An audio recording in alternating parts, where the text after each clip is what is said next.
তো দিল্লি ক্যাপিটালস তো পুরো ধ্বংস করে রেখে দিল চেন্নাই সুপার কিংসকে কালকে। আর এটার জন্য অনেকগুলো কারণ আছে। টপ 3টে যা হচ্ছে, প্রথম যে স্পিনাররা দিল্লির, আমার মনে হয় পিচটাকে না পড়েছিল খুব ভালো, অনেক বেশি ভালো চেন্নাই থেকে। কুলদীপ যাদব আর বিপ্রাজ নিগম অসাধারণ বোলিং করেছে। ওরা ড্রিফট, ডিপ আর গ্রিপকে খুব ভালোভাবে ইউজ করেছে, আর চেন্নাইয়ের রান একদম রুকে দিয়েছিল মাঝে। অন্যদিকে আপনি দেখুন চেন্নাইয়ের স্পিনাররা অশ্বিন, জাডেজা, নূর আহমদ, কারোর মধ্যে না ওই জিনিসটা আপনি দেখতে পাননি, ওই ধারটা ছিল না, সেটা একদমই মিসিং ছিল।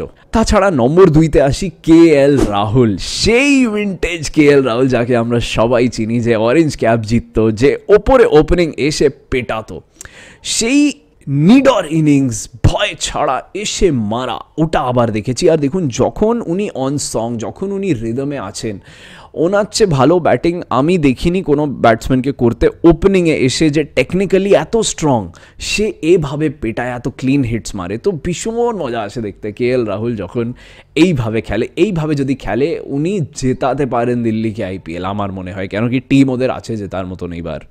আর নম্বর 3-এ আসি চেন্নাই সুপার কিংসের ব্যাটিং। দেখুন টপ অর্ডার তো একদম ফ্লপ হচ্ছে ওদের। আগে ওরা ত্রিপাঠীকে দিয়ে ওপেন করা ছিল, এখন ডেভন কনওয়ে আসছে, কিন্তু দুজনই চললো না। রচিন রবীন্দ্রও চলছেন না। 3 নম্বরে ক্যাপ্টেন ঋতুরাজ গায়কোয়াড়, সেই ঋতুরাজ গায়কোয়াড় যে প্রত্যেক বছর অরেঞ্জ ক্যাপের জন্য একটা দাবেদার হন, প্রত্যেকবার ভালো রান বানান। জানি না কি এখন ক্যাপ্টেন্সির প্রেশার আসছে না কি হচ্ছে আমি জানি না, কিন্তু একদম রান আসছে না। মাঝে কেউ কিছু না কিছু করে দেয় ক্যামিও, কিন্তু শেষে সেই মহেন্দ্র সিং ধোনি, যেটা সবচেয়ে বড় প্রশ্ন, কি হচ্ছে ওনার থেকে রান তো আসছেই না।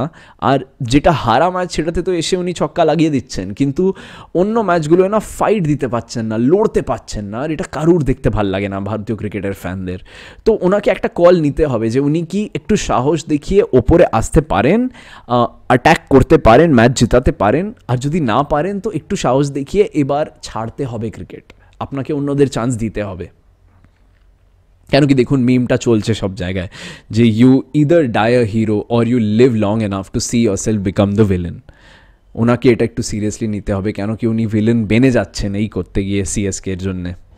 আমরা কিন্তু প্রত্যেক দিন চেষ্টা করি প্রত্যেকটা ম্যাচের বিশ্লেষণ, অ্যানালিসিস আনতে। প্লিজ সাবস্ক্রাইব করবেন। খুব খুব ধন্যবাদ।